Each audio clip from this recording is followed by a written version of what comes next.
related to big data sessions, the previously one covered, and then quickly move on to today's Hive one, which you guys might be pretty much interested in because we're going to cover a lot more hands-on stuff regarding, I mean, I have not done a trial version of it, so maybe in case if we have a burning issue that's not been sorted out, we'll push it for the next time, but hopefully nothing major should happen. So, I mean, major issue should happen. So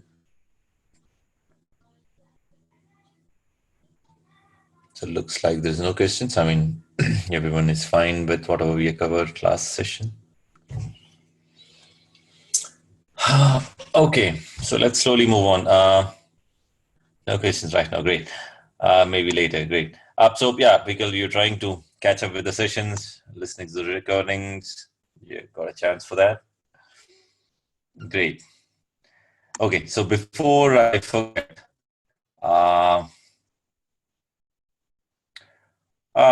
it's difficult for you? No, I'll make sure that today you say it is as simple as this.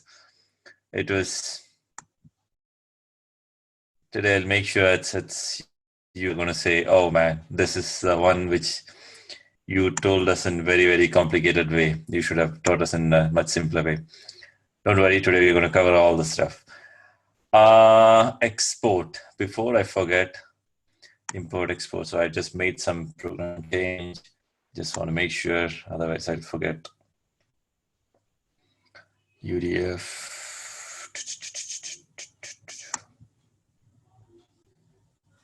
Let's get it next, and just finish this overwrite here. I was facing some issue. Do you want to overwrite? Yes, I'll overwrite it. Done. Yeah, just let me quickly do one small test. So today we are going to see this. So before this, when I was running, there was some sort of an issue coming up. So just want to make sure sudo, okay, all the things we covered, fine. Sudo service, IP towards, it's going so extrinsic. Okay, this is not the terminal which I need. This is the terminal which I need. I have just created a jar file. I mean, you can ignore it, but since it's just like eating your favorite food right in front of you, right? So I'm not telling you guys, but okay, I got a jar. I'm adding a jar. Okay, jar has been added. Now create temporary function. Tick, tick, tick, tick, tick. Yeah, that's done. All right. Now select a name from employee. This is something which you're going to cover in the last part of the session. So I'm not showing off, guys. So just something which I just need to make sure it runs fine. Oh, come on. What happened to it now? To upward, or do I need to come out of the session and do this registry again?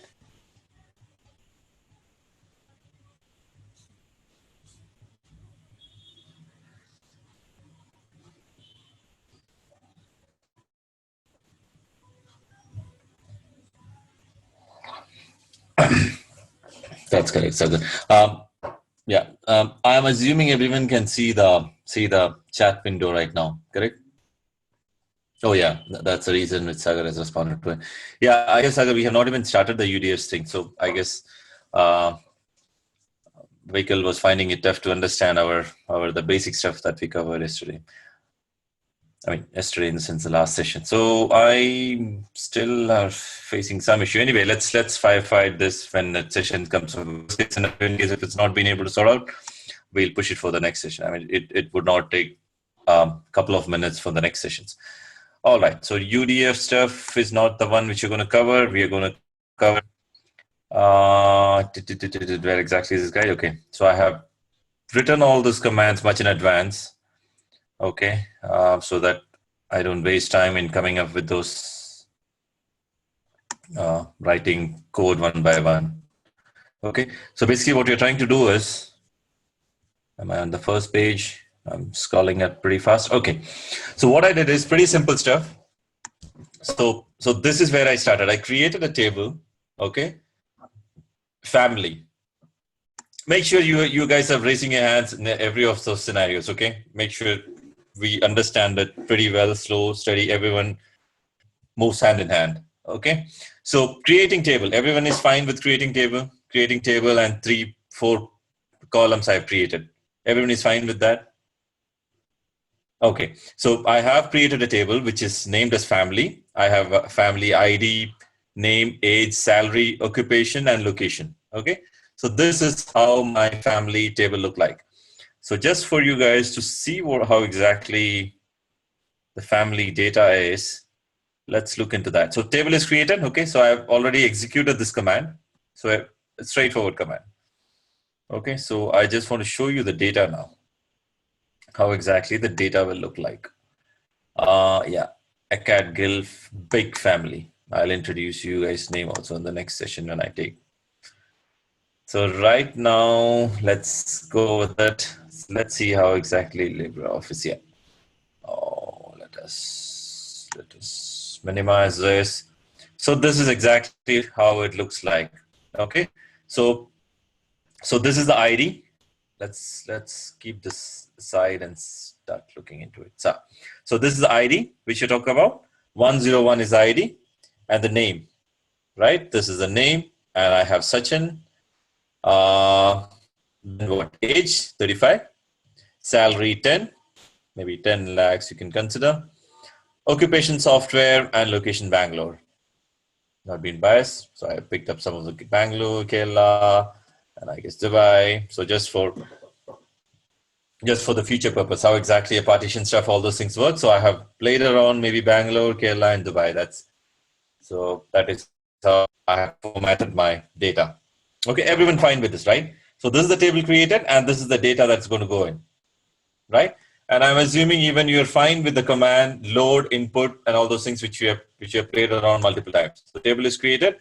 After that, what I did is I ran this command: load data input, which location into table. I guess this is also everyone is fine. In case not fine, I'll hope you guys don't want me to repeat that stuff all over again. I would think that might be just a waste of time. But in case if someone requires, think, okay, so that everything is very clear for them, I can repeat it, no issues. We'll just drop the table again, recreate it. Does anyone require it? Any single hand, I'll repeat it. Make sure you're raising your hand in case any confusion for you guys. In case not, things are fine. I have a huge table now with complete full-fledged data. It's close to maybe close to 1,000 entries are there in that particular family. Okay, so now once everyone is with the family data, now what I'm going to do is let me drop the family part table anyways. I have already created this table just to make sure things are working fine so that I don't ramble in front of you guys. So how do I see how many of the tables that I create exist or something? Show tables, right? Show tables, right? So I have created a family part. So drop table, family underscore part, drop it. Done. Okay. So I have a family table over here. Let's do a show tables now. Okay, I do have a family table which is containing complete data.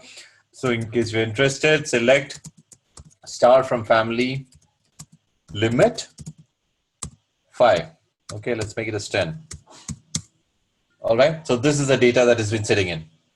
So everyone is fine with how exactly are we going to push the data inside the family table, right? Or is someone having that doubt? No issues, raise your hand. So let's make sure everyone understands it thoroughly and move forward.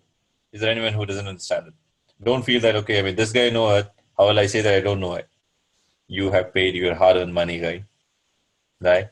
So make sure you understand the concepts pretty well and move forward. Right? Silence. I would assume everyone got it. Right? Okay. Chalo. So this is done. So I have my table load data input or whatever in path, location name, and then into table name. That's exactly the syntax which we ran to get this table loaded. So I have now entire this table populated with the data which I'm having, correct? Everyone is in sync with that, right? So now let's move forward with what is the next thing. So now I need to create a partition table. So I'm going to name that particular table as family_path, okay? And then, so see over here, we had a table which has been location, okay? Just to understand or differentiate, what I did is I made partition by location_path or log_path. One key observation that you need to make over here is that particular partition column which I'm mentioning is not available over here. And you need to understand when I say partition by, let's open that guy again. Where is it? What is that? Where is it? Okay, whatever. Okay, so basically what are we partitioning with? This particular guy. Okay, so this is the guy. Whoever comes in Bangalore should be in one partition. Whoever comes in Kerala, another partition. I mean, that's exactly what we are planning to do.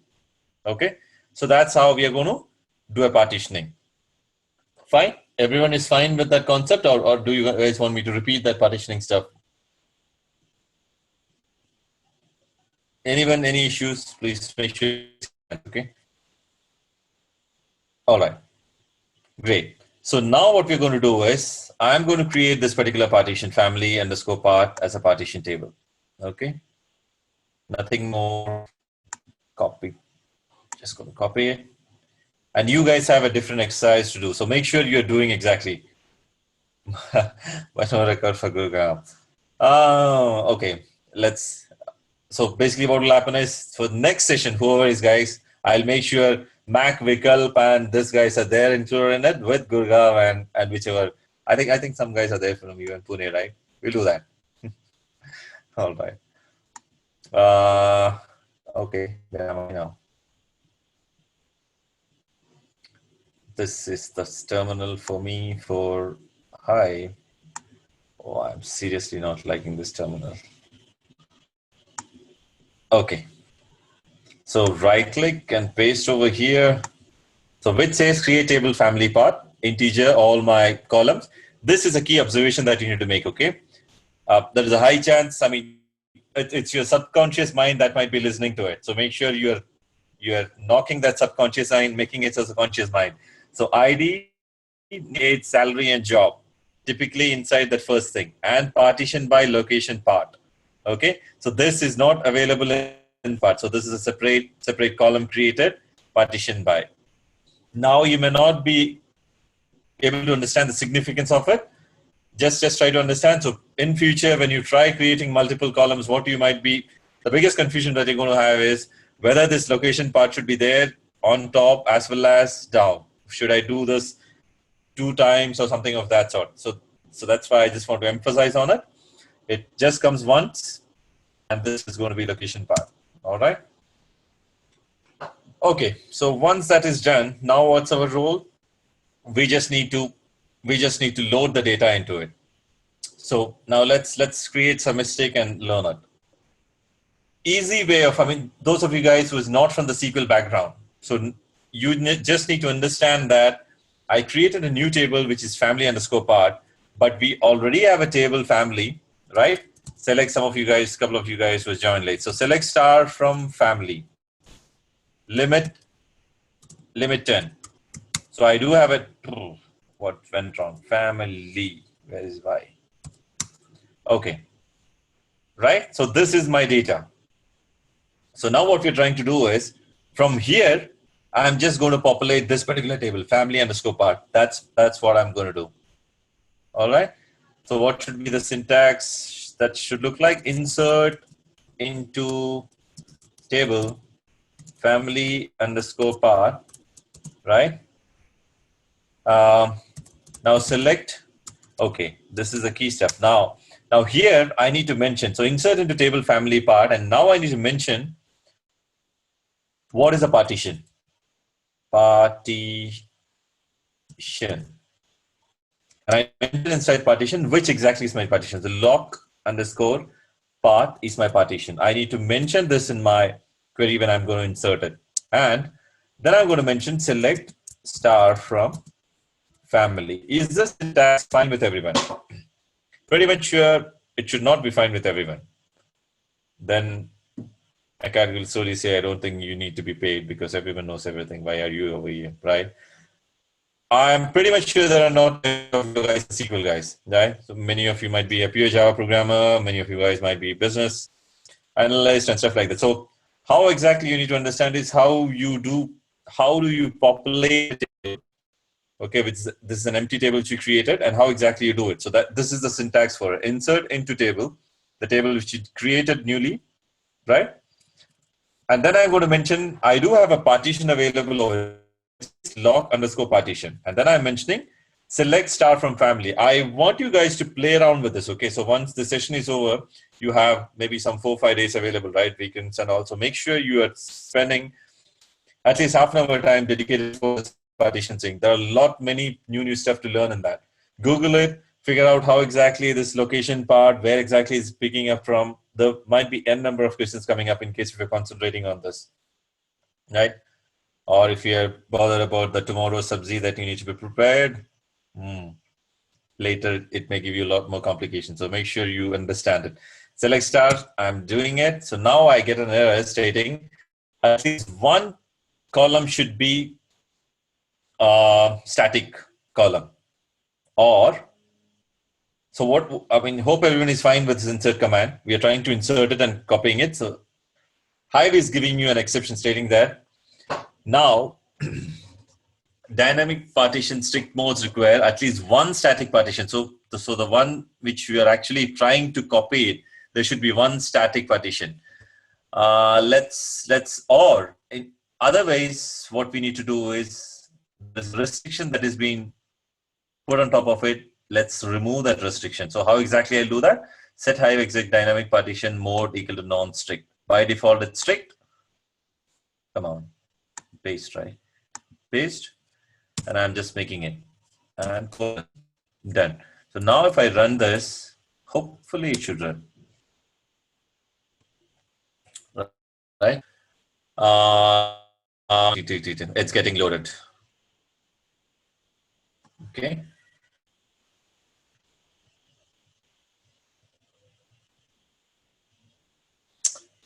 So there might be slight confusion what exactly is happening now, but I want you guys to play around with this area which we spoke about just now. How exactly create a table and create exactly the similar kind of a partition table and then try loading it. So you may get n number of errors if you're going to do it all alone. But if you're watching me, you may watch it like a movie. Everything is fine because I have got n number of times this error and tried sorting it out. So make sure you too are doing it. So that error that you commit is actually you're learning. And you try Googling it, figure out how things needs to be done. You can be a master in that. Now, mapper reducer done. Okay. So now what you can see over here is this is exactly a dynamic partition happening. So you can see over here, load partition, look, Kerala, Bangalore, and Dubai. Based on this, it has created a partition. Now let's dig into it. Is everyone fine with what exactly we did now? Just want to make sure we go step by step, slowly, walk slowly. I mean, if you guys understood, I would really appreciate if you could give a. That's exactly what we did. We partitioned the data by location. That's exactly what we did. Fine, everyone is fine with this. So I'm just going to show a little bit more drill down into it.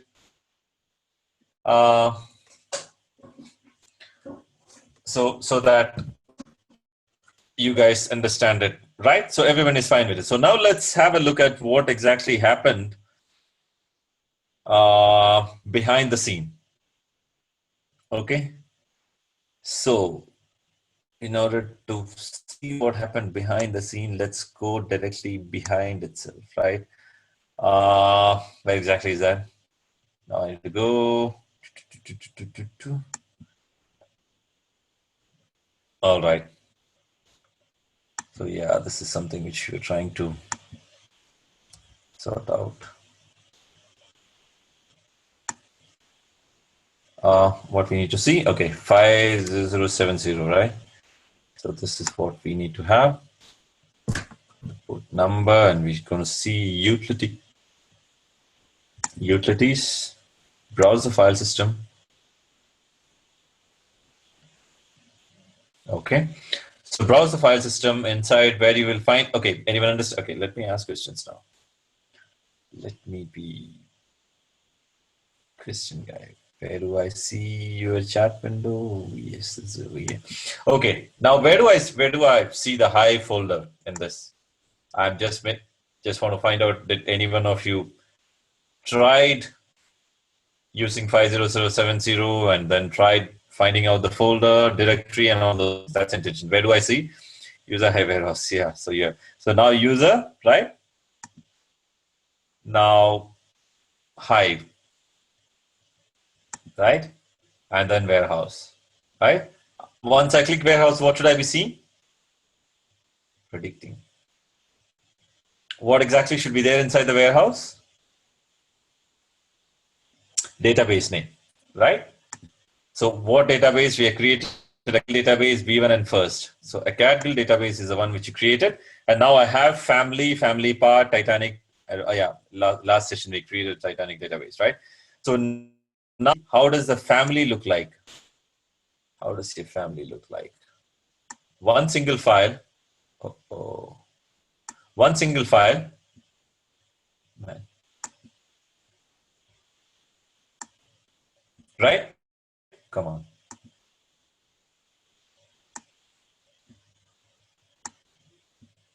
Oh, I can't. All right. So this is how exactly your family looks like, right? A CADGIL, but yeah, I think with the latest one, we may have to download and see it. So one single file is what we can see over here. Now let's move on and see how exactly the family part look like. Right? I can directly type in key command over here and then come over here. Family part look like, right? So family part had location part equal to Bangalore, location part equal to Dubai, location part equal to, Dubai, location part equal to Kerala, right?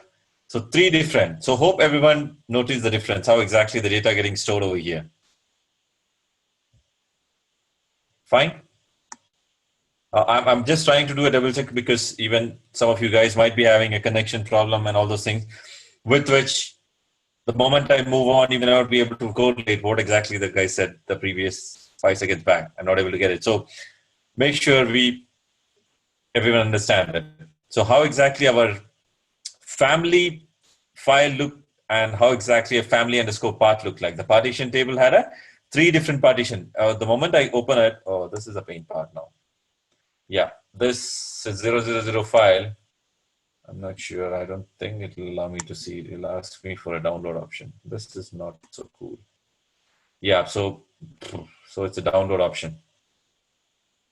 Let's see one file at least downloaded, and so that you guys trust me what I'm telling, right? So we have downloaded the Mac. Oh man, can't believe it. Okay, so basically, what exactly we have clicked on the Bangalore file, and let's download it. Okay, so that you understand how exactly the file should look like. So basically, what it means is when you're given a partition, so based on that partition, you should have three separate folders being created. Save file. Where exactly it vanished? It's saving somewhere. Oh yeah, I think so. Yeah, this is the guy. Let's open it. So yeah, so do not have a Bangalore available over here because that's where it was partitioned by, and you have only this data. But trust me, this is the guys who was there only in Bangalore. Okay, so this is how exactly you're going to see your data. Fair enough.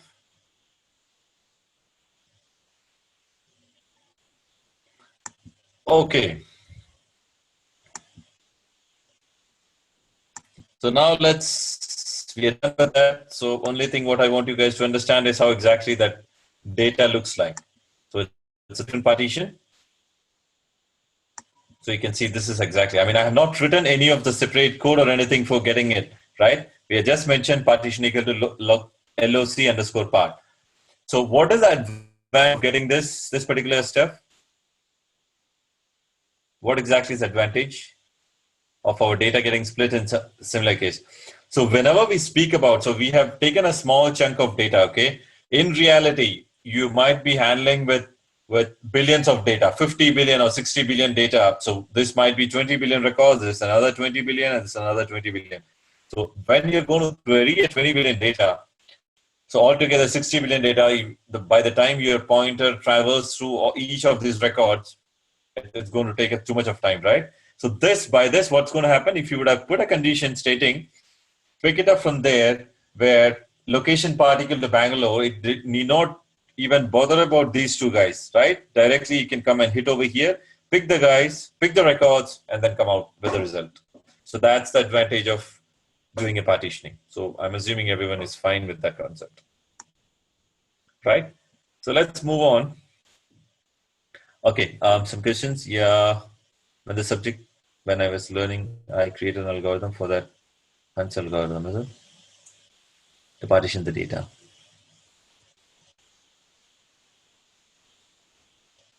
Oh, you created the partition algorithm, is it? Oh, great. Okay, you implemented. Okay, yeah. So creating an algorithm is pretty heavy stuff, and implementing an algorithm is something different. Yeah.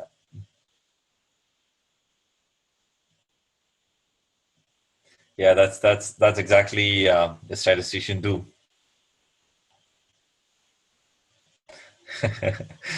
Oh, Gabi, you're our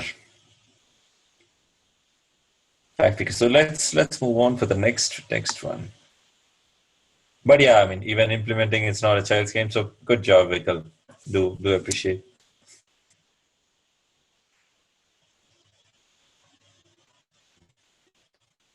Okay, so now let's move on. Now let's move on to the next one. What we need, the partition stuff is done. So let's see what more is required over here. Okay, so now what we need to understand is how exactly partition is done. Bucketing, right? So we are going to create a bucket table for that. Insert table. Okay, that's done. Create bucketing table. Now we're going to create another bucketing table. So before a bucketing table is created, yeah, we have just spoken about statistics, right? So does every one of you understand it? See, this is not something it's really required, but I want you guys to understand what exactly is the significance of this bucketing stuff, okay, in the real world scenario. Um, all of you guys have little bit of statistics background. Anyone heard of um, at least population in the sample? You guys are aware of what exactly is a population, what exactly is the sampling? Oh, great. That's great, Vika. Yeah. So basically a population, when I say a population, the entire data set, correct? Yeah, that's exactly. So that's the core concept. Why exactly a bucketing comes over here? So one of our biggest problem which we see in our graduation time or in our learning time is we don't understand where exactly we're going to apply it, right? We just learn it, but what is the significance of multiplication? It's just teacher asked us to multiply it, so we multiplied and gave the result in the answer sheet. So just getting 5 marks out of it. That's all we know. So where exactly is the implication? So that's something which I really want to tell you guys. So bucketing concept is nothing but sampling of the data. Exactly. So when we do a sampling, what we need to understand is, think of an example. I'm going to take up a height of guys in Asia. Okay, that's my business requirement. I want to find out what is an average height of guys. I mean, the entire population in Asia. Okay, so one of the key factor over here might be the guys out from China, maybe Japanese. They're short in size when compared to the other Asian guys, maybe India or any other countries. They might be a little bit more taller. So maybe 5.7 or maybe 5.7 or something might be a average height. In let's note it down.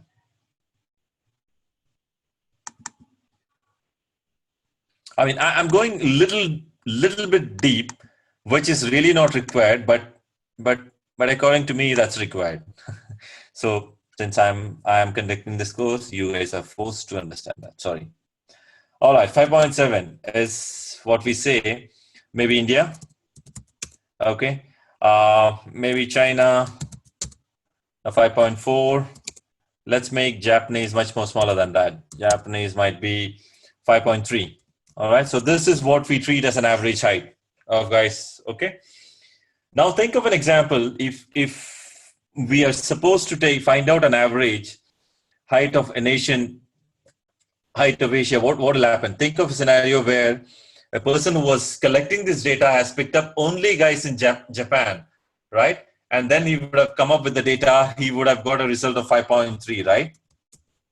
But whereas that's not correct. So if I would have been, a business requirement for me was find out the average height of guys in Asia. So what should have actually happened? I should have picked up entire of these guys, divided by 3, and then come up with a maybe how much it weighs. It's going to be maybe 5.5 or something like that. So my actual average, I mean, I'm not coming up with the exact amount, but yeah, it should have been somewhere close to 5.5, right? But since we have done a sampling only over here, because of this, my data or my actual results are completely wrong. You guys got the concept, or that is too much of funda, isn't it?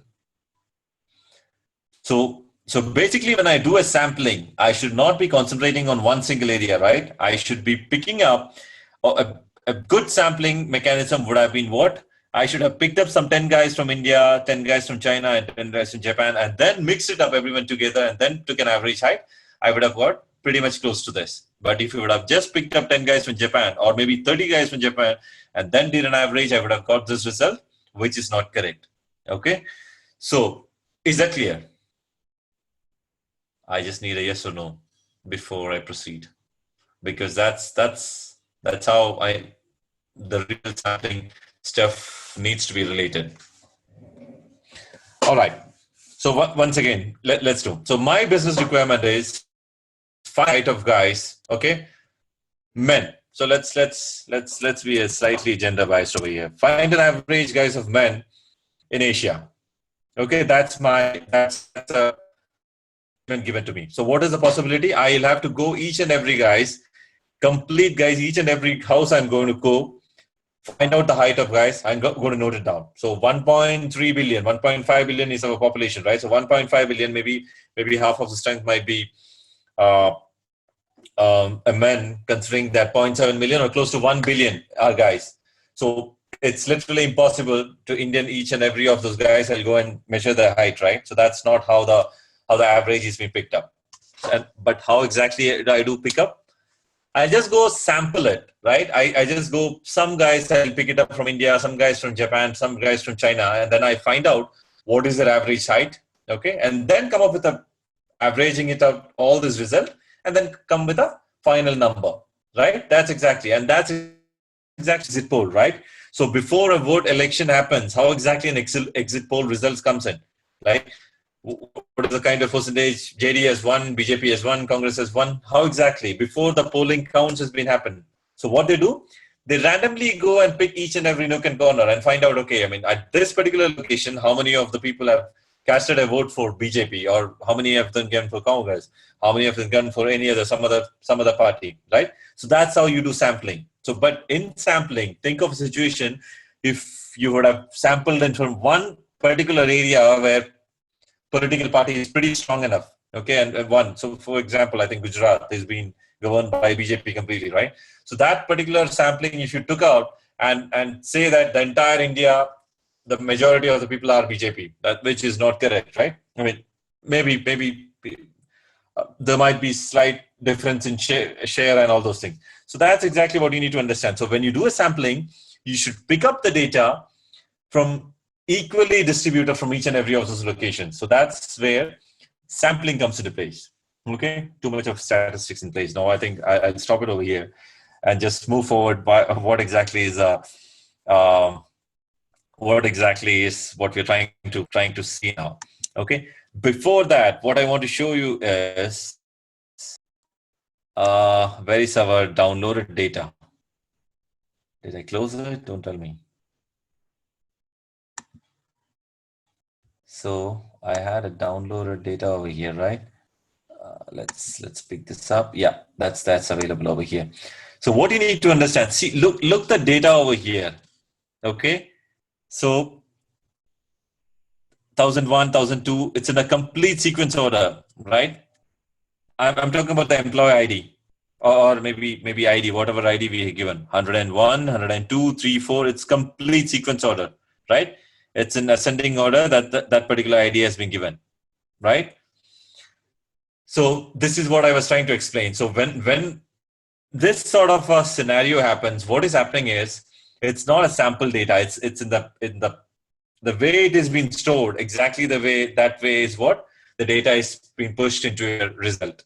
Okay, so this cannot be an actual data if I'm going to do some analytics on top of it, or if I run some statistics.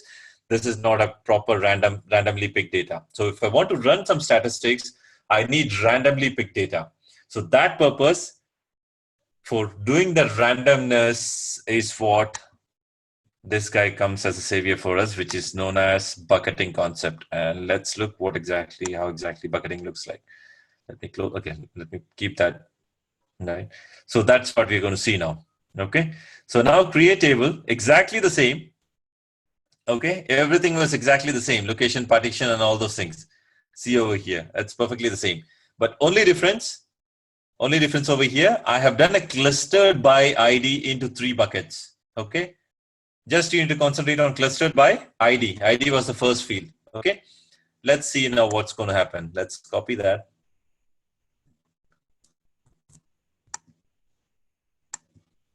Copy and paste this guy. Paste this guy. Enter. All right, everything is done. Now similar ways of non-strict partition and enforce all those things. So you have 2 properties that needs to be enabled. Otherwise, it's going to fail. So these are the 2 properties I need to have for bucketing when I insert. So enforce bucketing equal to true, and dynamic partition, which we already made is just non-strict. Okay, so that 2 commands I'm going to run. Paste and then enter. Colon. Done. That's also done. Now I'm going to run exactly the similar command. Insert override table family bucketing, which is nothing but this table, partition location. I'm going to store it exactly the similar way from my family table. Copy and paste it. Anyone confused about any of this concept? Please make sure you're stopping me in between. Okay, by till the time this map reduce run, anyone having any doubt or any process or any sequence of step what I showed just now? Is there any confusion in that?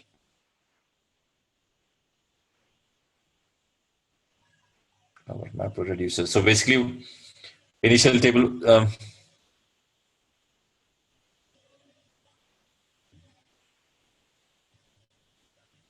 Okay, thanks for that note, Vikalp. Yeah, thank you.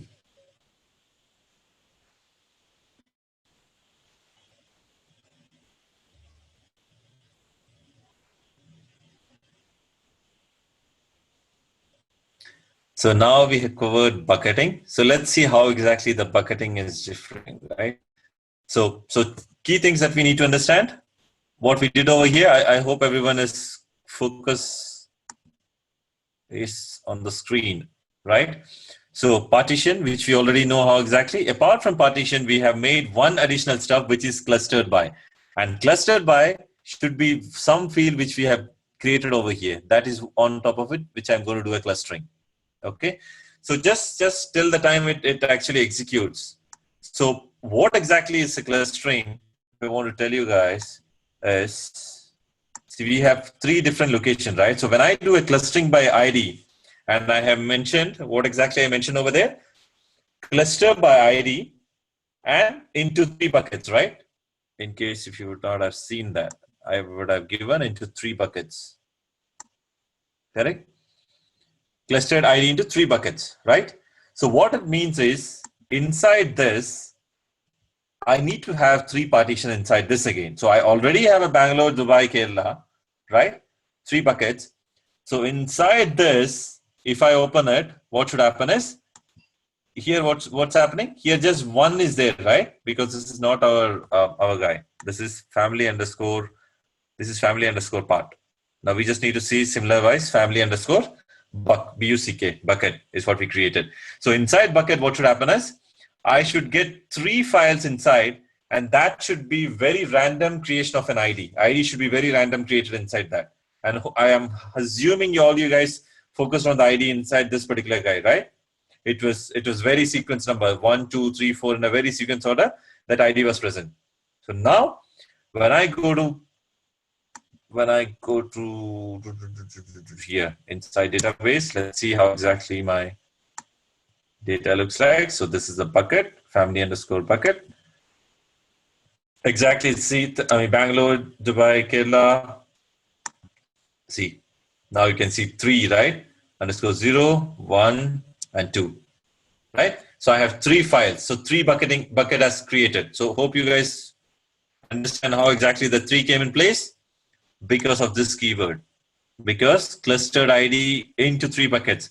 Make sure you're playing around with this, create some 5 buckets, 2 buckets, 3 buckets, and how exactly that's happening. Okay. So after that, what I'm going to do is I'm going to open it. Okay. Here also we have to download it so that I can show you guys what is really happening over here. Okay, I've downloaded this guy and I save file. The data got uploaded. Sorry, downloaded. And I think this is the guy. Yeah. So now look at the ID over here. It's complete randomly picked up, right? 5160, 2362, 1532. It's very, very randomly picked. I think some question has been asked.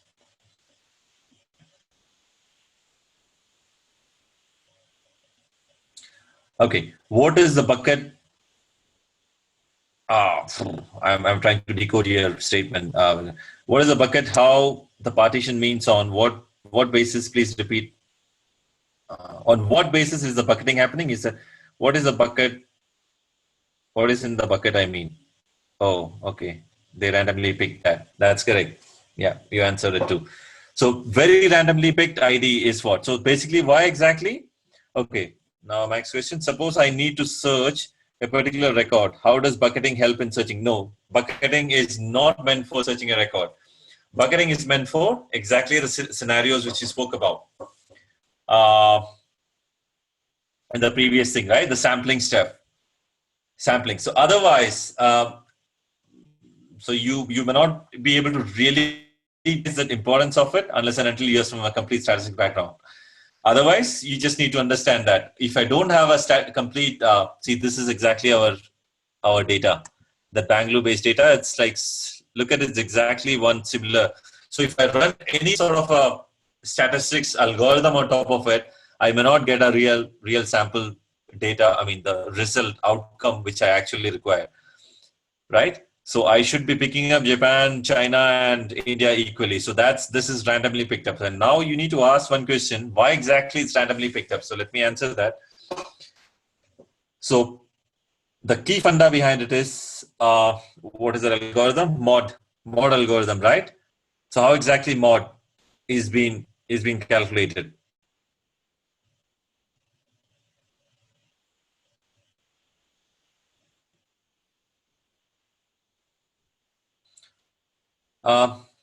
Bucketed on other type of data like nominal data, mod 3. Yeah. So basically, what exactly we're going to do is, so if we can see over here, what will happen is if the number is divisible by 3, so basically this is divisible by 3, right? This particular guy is divisible by 3. And what, I mean, something which is much easier for me is what I'm picking up, right? And this is divisible by 3.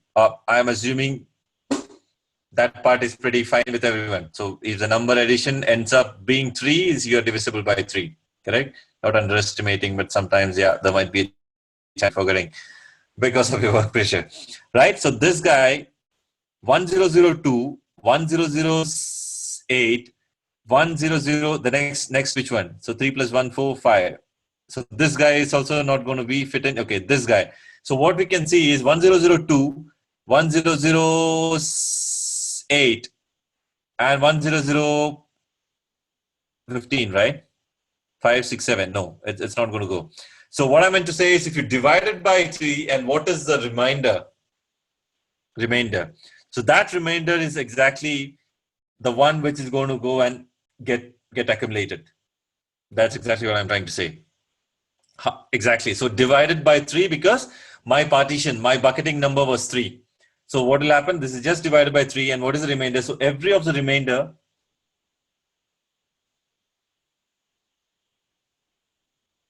whatever is the outcome of that particular remainder, that will be picked up and put in one single bucket. Is that concept clear? So in case if it's not clear, let me just try to show you guys.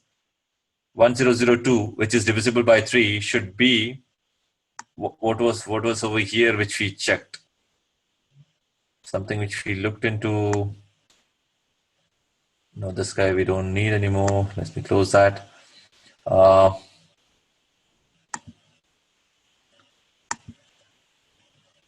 Right? So this is not the guy, 1003. So I don't think this is the right one. 1003. Okay, so that's not the right bucket where it fell. This is the Bangalore data only, correct? Just want to make sure this is the Bangalore data. Yeah, it's a Bangalore data. So maybe in the next bucket it might be there. So let's see if it's there in another bucket. Oh man, I end up downloading every of this data. Let's see. Hope everyone is in sync, or you're not really able to make out what's happening. Let's see if this guy has it. 1002. Control F. 1003 or 1003. 1003 should not be there. It was not 1003 I was looking, right? It should be 1002. So here for sure 1002 will not be there, correct? Let's pick up the next guy. So this is where our 1002 should be there, which is divisible by 3. And that should be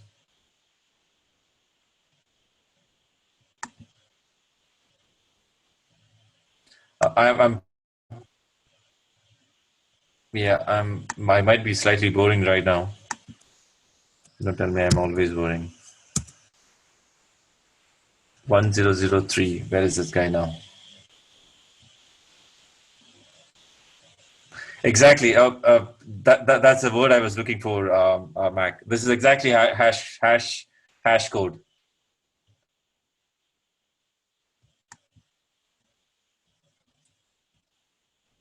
Let me just see that. Yeah, this should be here. 1003. Let me see where exactly is that. So at least 1003 is there, right? Yeah, 1003 is there. No, I'm looking for 1002. Yes, 1002 is there. So just want to prove this point. That's all. That's all I'm just trying to struggle so that you can visualize. Yeah, okay. So if 1002 is there over here, that's exactly the hash logic that we are implementing, hash code we are implementing over here, divided by number of buckets. So now in that case, I should have exactly 1007, right? So let's go up. Oh no, 1007 should not be there. 1008, right? Because that's what divisible by. Yeah. So hope this clarifies for everyone. So based on the remainder, whatever is the remainder, that exactly makes a grouping, and that's one of the hash code method by which default partitioning is being done. So you're going to learn even this in our advanced MapReduce stuff. We need to do a custom partitioner. So that time when you do a custom partitioner, this is exactly what's going to happen. So by default, it's going to be hash code, but you can write your own logic. Basically, you can say based on some other logic which I want to get it routed to different buckets. Okay, don't want to focus much. I mean, is this concept clear or is it too much confusing? Great. So yeah, I mean, if it's clear, so the moment you say clear, I guess that makes my job just to move on and start making you understand that different other concepts. We have a pretty much lot more things to cover. So partitioning is fine, bucketing is fine. Now,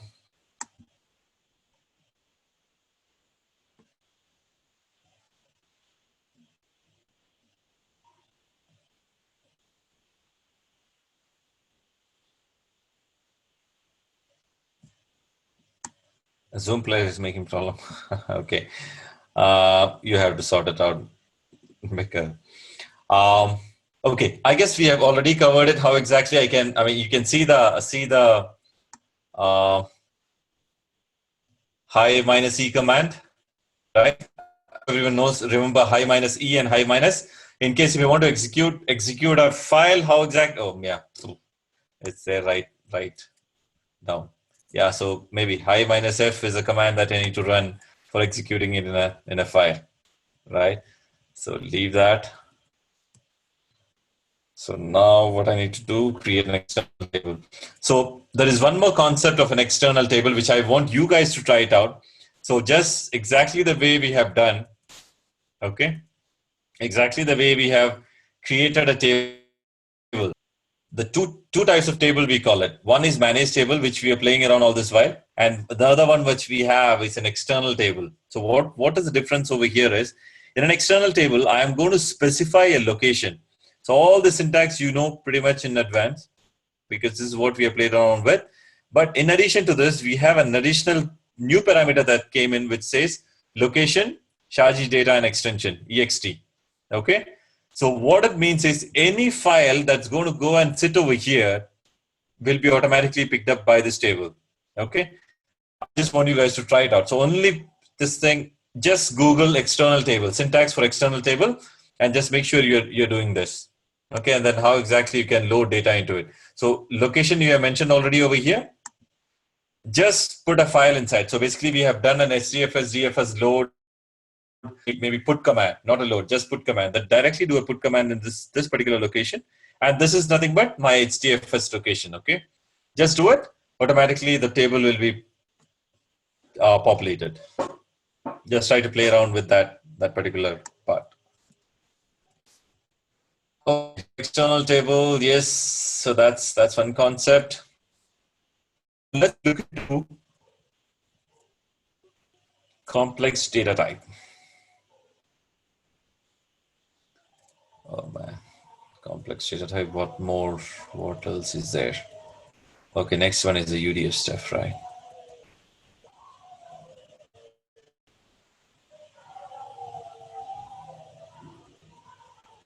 Yeah, join anyways. If you're done with join stuff, data. Okay, this is some analysis which I did. What sample data? Okay, yeah, that's all we have. So complex data type is something which you need to, and make sure external table. So this guy. So you're creating an external. Just Google syntax for external table creation, and then play around with creating a table and see populating data how exactly is different from managed table.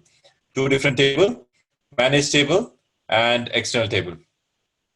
What is semi-join in Hive? Max question. Semi-join. I don't know. Was there a semi-join over here, or is it something which you heard it from somewhere? I'm absolutely no clue about what do you mean by semi-join. Is that something concept that you heard of from someone, or you saw it somewhere back? Okay, one of your friend asked this question. No clue. I have never used it. So yeah, there might be something. So Google might be the best guy to get us this answered. But I never heard what exactly semi-join means.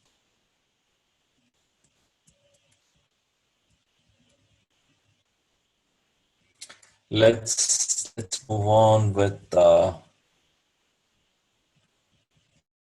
so let me also keep a note of that. That might be something interesting to understand.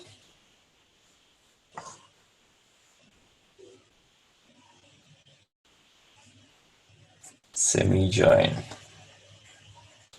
Yeah, so in case some of this kind of question, just shoot, because I mean it may not be like I may be knowing or I have not, but that's a learning for everyone. So you guys too can keep a note, Google it, and figure out what exactly is that. So there are 465. That's what we saw, right? Commands over. So semi might be one other command which does something, but I never heard of it. Sorry. Let's now look at some of this complex data type, and then we are done then. I've created one single table, so it's easy for to. Okay, so we have when we speak about complex data type, we have three complex data type. One is array, other one is map, and then other one is struct. Okay, array, maps, and struct. So everything over here I created in one single data set, so it's easy to handle. Okay, so let's do that.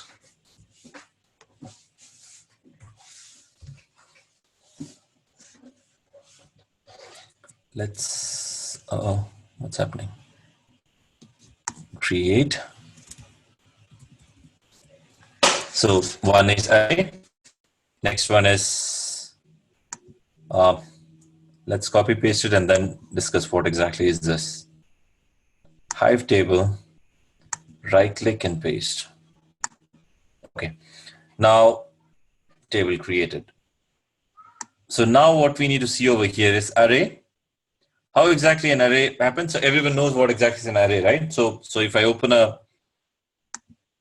a sheet and your marks, 10 standard marks. Okay. So maths, you might have add 1 marks. So complete. So without giving a subject, let's just say maybe 89, 98, 87, 84, 33. So this complete marks in an array, right? So this exactly is a array for me, correct? The next one is what? Next one is map. Map is nothing but key value pairing. A typical example for a map scenario is 1, 2, 3, 4, and 5. Right? This is a Roman letter, and I have corresponding 1, 2, 3, 4, and 5.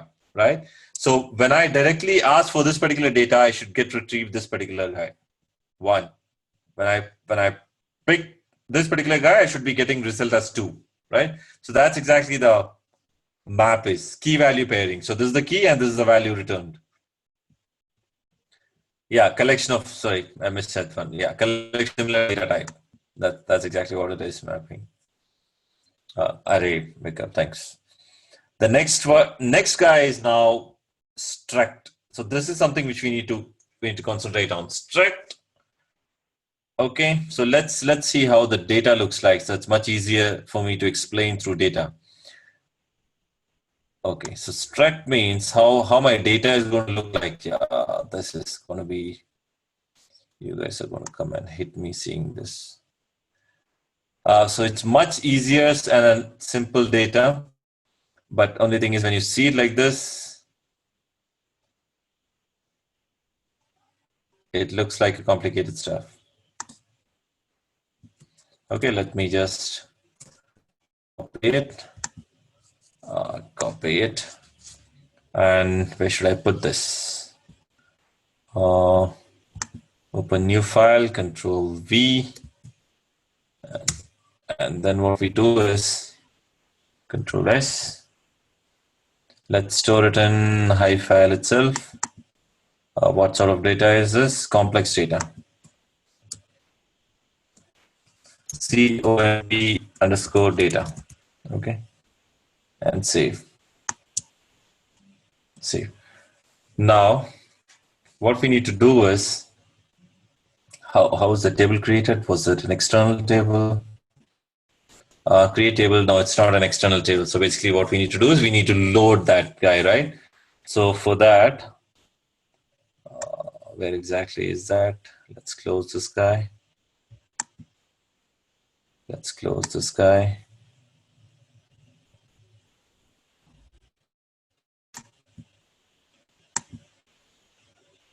Local user document. Yeah, this is where it should be, right? And complex data, where exactly? Okay, comp data. So this is the comp data, open in terminal. I think even this guy should be there in the same terminal. So if I do an ls, okay, no, that's not. Exit. Ls.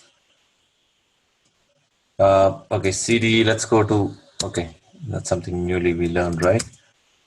Okay, cd documents, cd hive, is it? cd hive file, great. And ls. So now what we have is comp data. So hdfs dfs minus put comp_data to, I think hdfs hyphen file, is it? hdfs hyphen hive. This is the place where you're going to store it. Okay. All right. We have stored the hdfs underscore hive, and now, okay, I don't have to, since I could have directly stored it on the local, right? So now load data in path. Data in path. Where exactly was it? hdfs underscore hive, right? Then comp underscore data. .csv was there? No, right? All right. So this into table struct underscore table. Correct? So let's do start from struct underscore table and see if things are fine. Struct underscore table.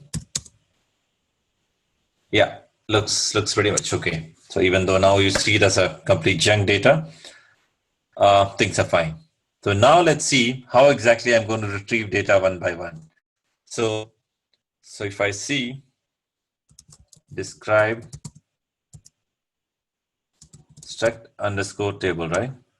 Struct underscore table, how exactly its structure look like? Table.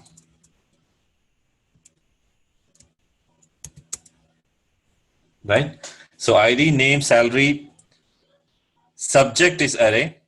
Okay, so basically, if you're doing your graduation, what sort of subjects you have? So chemistry, physics, maths, and all those things are going to come as an array for you. Now marks I made it as map. So map, nothing but key and value, exactly what map is, right? And then address is nothing but struct, which is nothing but city, state, and pin.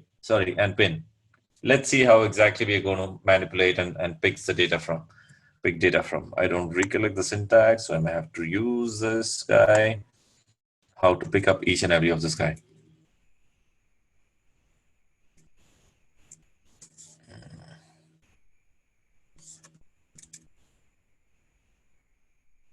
Yeah, so select data from an array data type. This is what the syntax which we use.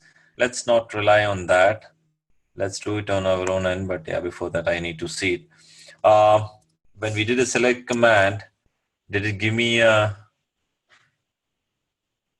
struct table? Yeah, struct table name, table ID, struct table name, and salary, right?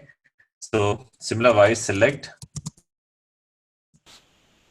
I think it was subject, is it? Table name, salary. After salary, it was table subjects, right? So let's pick up the subject now. Select subject of, select name, comma, subject of 0 from struct underscore table.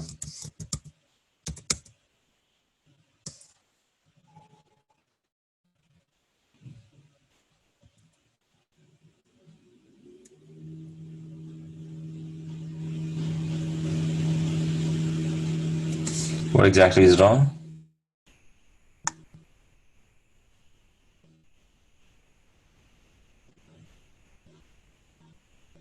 Struct underscore table only is the name, right?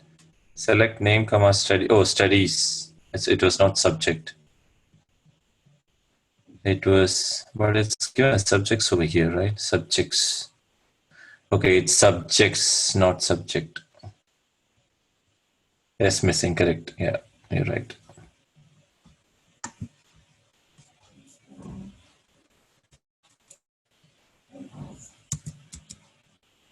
Yeah. So hope you guys got it. So in case if I mention as 01, it's going to be the next, right? So that's exactly what the array looked like, correct? So this is the array property that has been picked up by the table, right? So now array part has been cleared. Let's move on to map. How exactly I need to pull data from the map. So how exactly I created the data is just like this is my subject, okay? And this is my marks which I scored in 5th, 10th, 12th, 12th, and my graduation, okay? So this is a good data. All right, this is what you need to understand. So the query would be looking like, so what exactly was this? Was this marks or something, right? When I did describe table, what did it give me? Sorry, describe table, let's give me marks, right? So how exactly marks needs to be picked up? Yeah, so the moment I give a marks of, okay, let's do that and see. So select name. Sorry.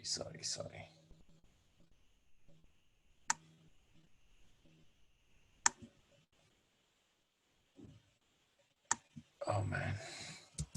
Select name, comma, marks, and that needs to go in open bracket. And then what I'm going to see is what are the marks which I scored during my 12th, I guess, right? 12th, it's not me. So from struct underscore table, right? From struct underscore table. What is not supported? End of character not supported. Okay, yeah, we are missing quotes over here, right? So this is exactly what it is. So I have my 5th standard also, right? So just want to pick up 5th standard. What exactly is the mark I scored? Right? So every of this column. So that's exactly what the relevance of complex data type map. So we are seeing a map function over here. So I'm just giving 5th, it's giving me the corresponding data.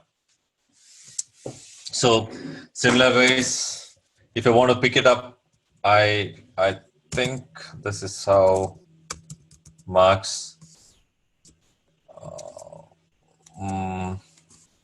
I'm interested in now.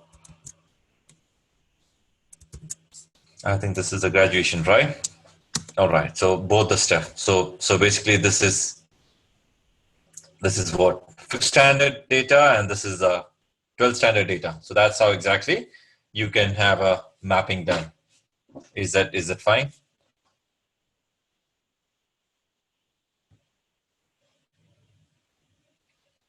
Okay, so now once that is done, okay, so now next thing what we need to understand is struct, how the structs works. That's what you're going to see. So in the struct part, what we are given is Kannur, you're supposed to be Kerala, Chennai, TN, and pin code.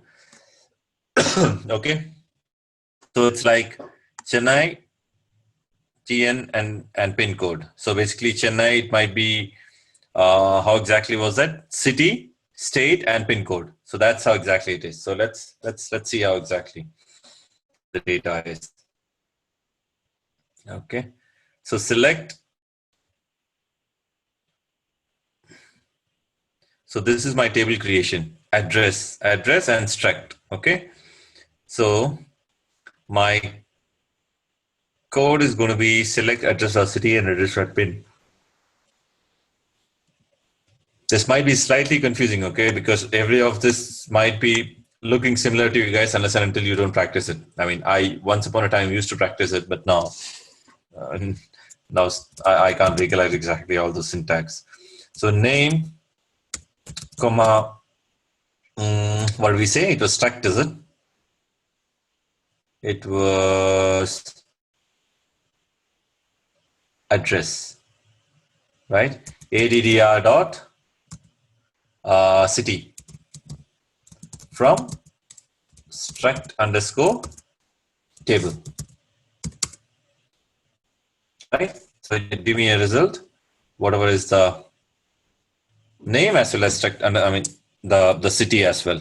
So now apart from city, I want pin code also to come in. So ADDR dot pin, right? So basically, it's nothing but a sort of functionality available in this thing for grouping it. Okay. Now you may not be able to really find out the significance of it, but whereas what really happens in one of our project was, see, now look at the data. So okay, are you guys fine with this? So you understood how exactly data is being retrieved and how exactly struct is being used, right? So now let me tell the real-time implication where exactly it's being used. Right, this is fine. Name, city, pin. How to retrieve data, everyone is fine with it, right? Correct?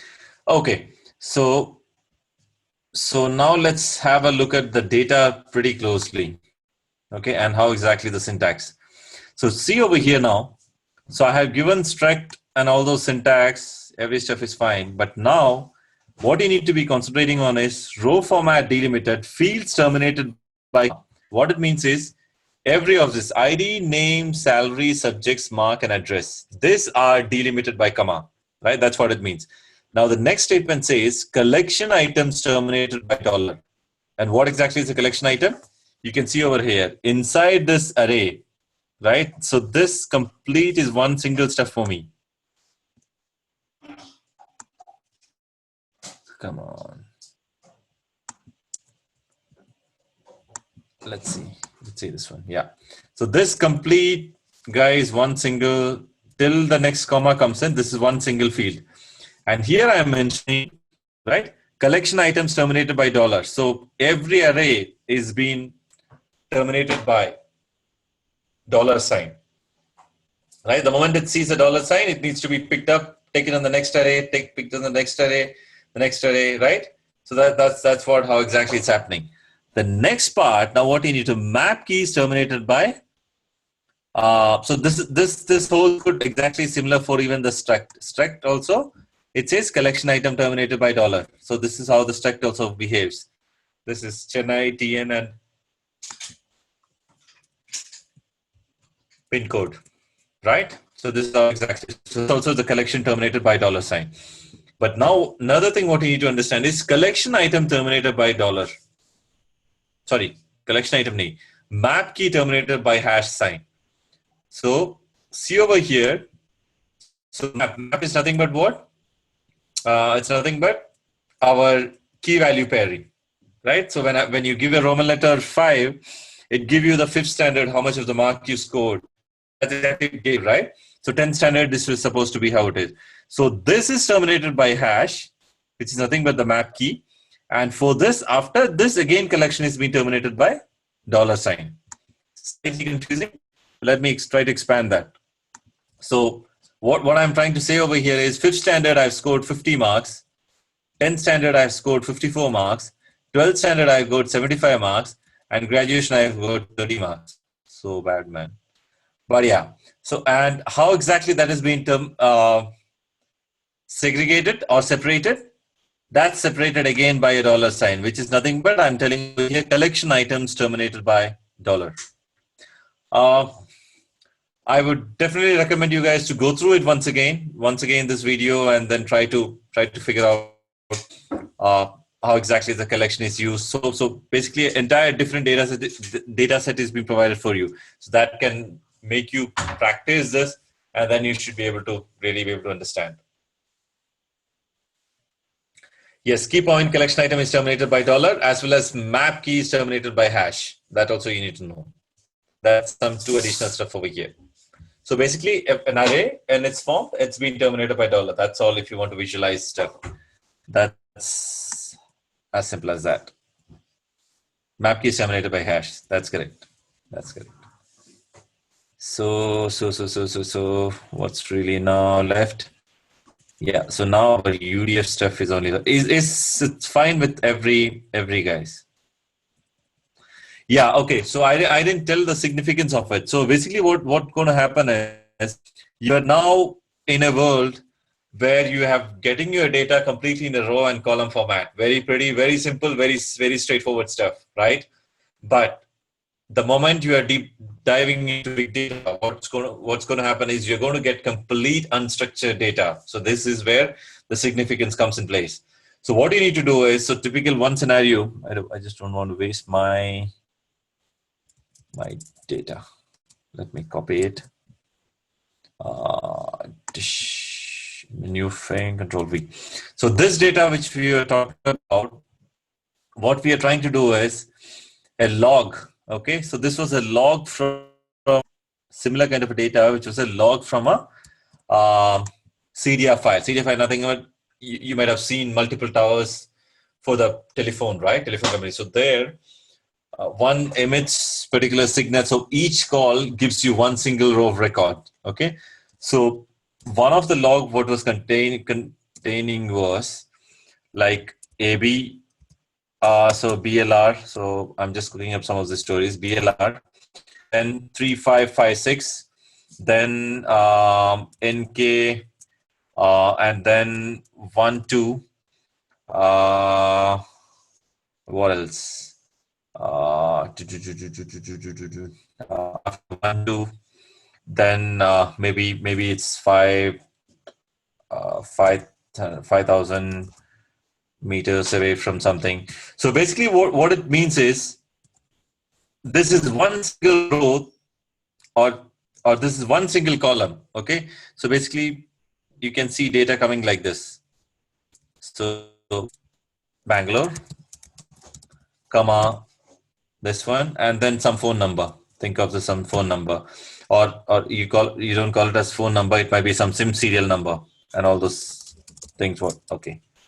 Not this much dramatic. Okay, let's think of it.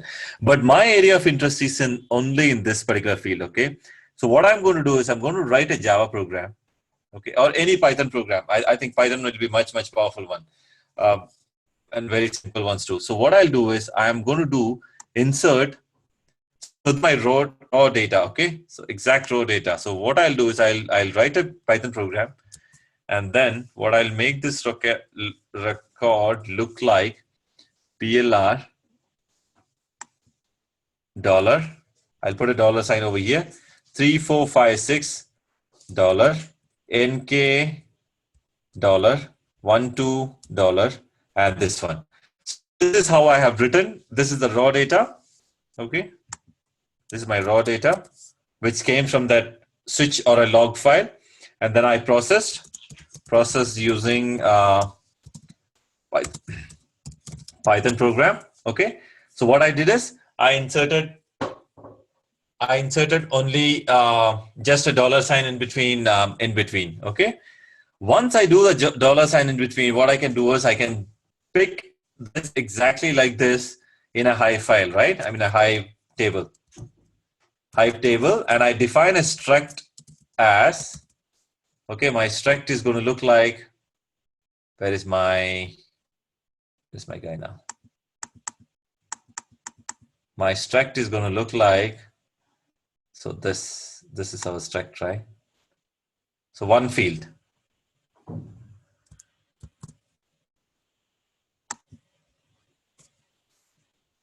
How do I move to this place?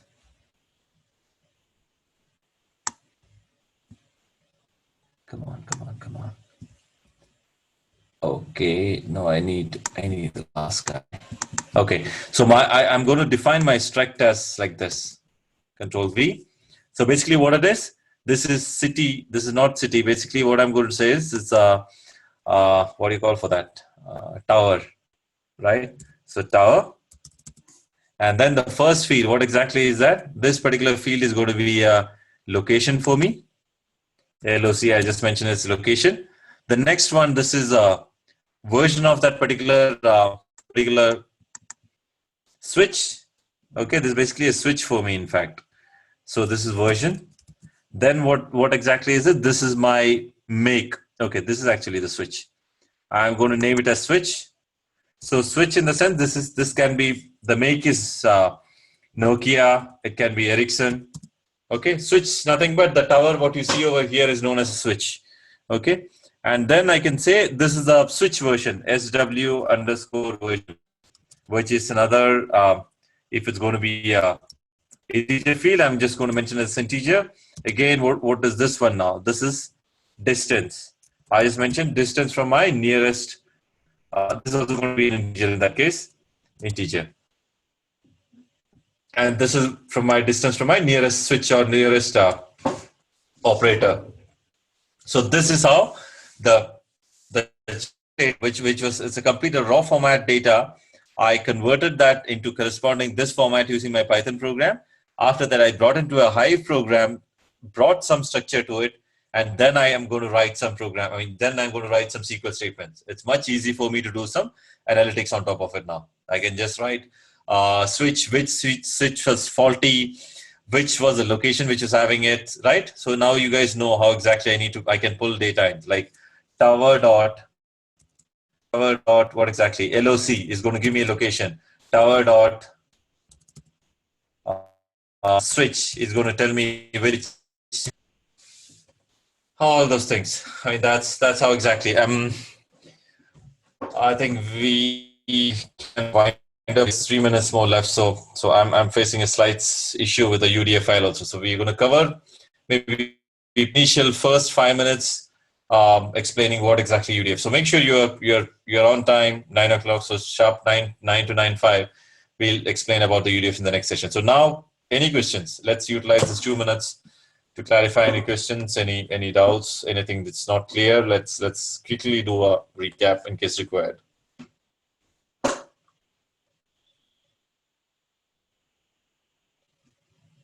And how do you guys? I mean, is this complex data type is really complex? Some of it.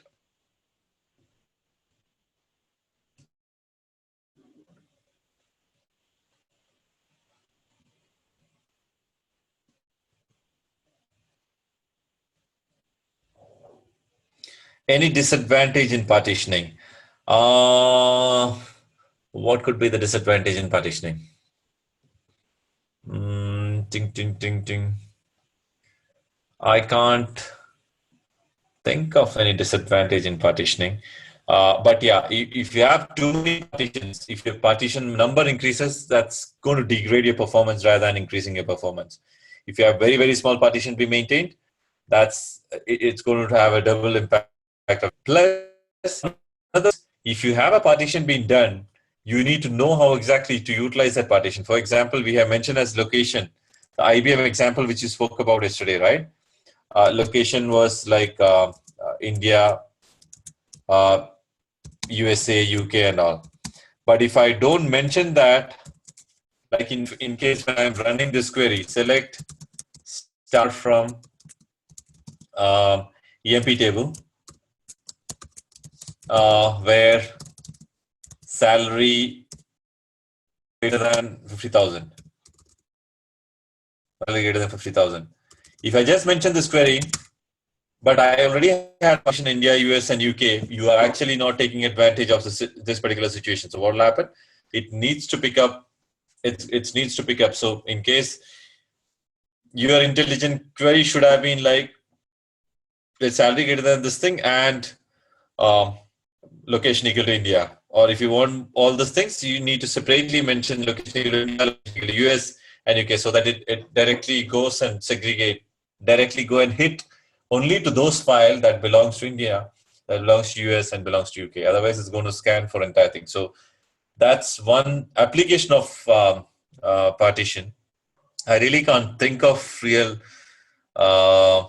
disadvantage. Now, even if it's not continuous data, it's going to pick up from both two different locations. So that way, only thing is, yeah, you need to know how exactly you need to design a partition. You should not be creating too many partitions, right? So think of an example. If you would have created instead of location, if you would have created a partition for employee name or something like that. So you have a million of partition being created, which is going to drastically, I mean, sooner you may not be there existing in that organization. They may chop me. So that's so you may have to intelligently do a partitioning or where exactly that's required.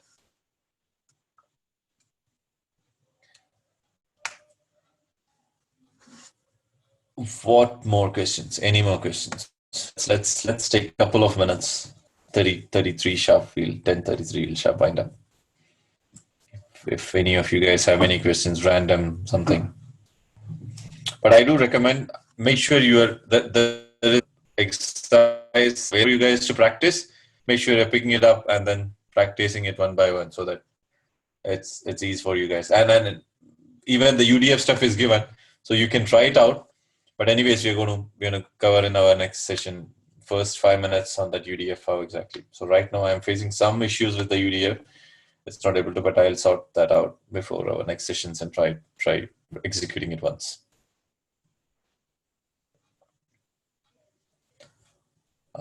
No questions.